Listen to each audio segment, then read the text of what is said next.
What is an Army chaplain? Many people might answer, a chaplain is a pastor in a uniform, or a chaplain is a pastor in the Army. And that's true.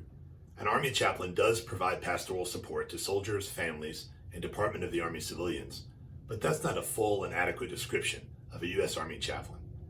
The Constitution, the First Amendment, and U.S. Code Title 10 all provide legal support for a religious leader serving in a military branch, such as the Army, and we'll examine the legal backing in another video.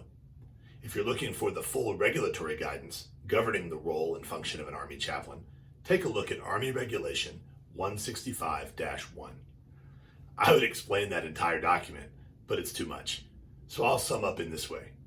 A U.S. Army chaplain has 3 overlapping facets: soldier, officer, and religious professional.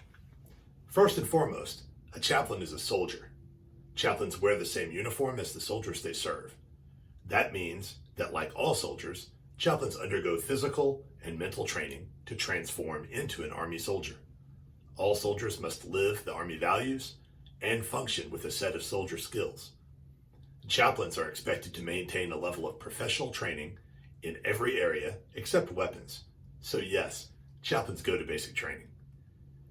The chaplain training is not quite the environment as other Army roles, but mostly has the same physical requirements as all soldiers. Chaplains must be physically and mentally fit as soldiers. Chaplains must adhere to all Army regulations and must excel at living the Army values. In addition to being a soldier, each chaplain is also an officer. That means they must lead as a member of a staff. An officer leads by learning the Army processes, going to meetings with other staff, doing the necessary paperwork, supervising subordinate team members, solving problems, and innovating methods to complete the mission. In this role, chaplains mentor other chaplains, cast the vision, and set the tone for a wide range of Army ministry. We should note that, unlike other Army officers, chaplains seldom have command authority, but must rely upon informal leadership skills to influence positive change. Lastly, chaplains are religious professionals endorsed by a particular faith tradition. There are no generic chaplains. By design, each chaplain represents their own flavor of religion. As religious professionals, chaplains function as personal staff to their commander. This role allows the chaplain to function with 2 capabilities: advise the command and provide religious support. As a professional military religious leader, the chaplain performs or provides religious support that accommodates the soldier's right to the free exercise of religion.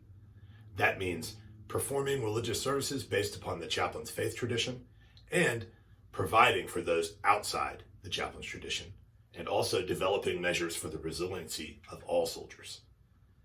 As the professional military religious staff advisor, the chaplain advises the commander on morals, morale, ethical issues, and the impact of religion on all aspects of military operations.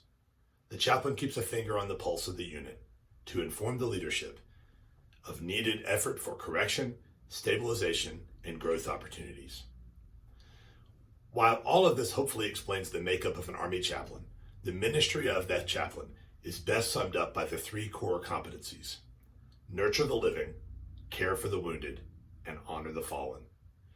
Each part of that ministry deserves closer examination in another video. If you would like to know more about chaplaincy in the context of the U.S. Army, or how to become an Army chaplain, please watch more videos on this channel and use the provided contact information to reach out to a chaplain recruiter. Please like and share our videos when appropriate, and please subscribe to this channel for updates. Blessing to you and yours, for God and country.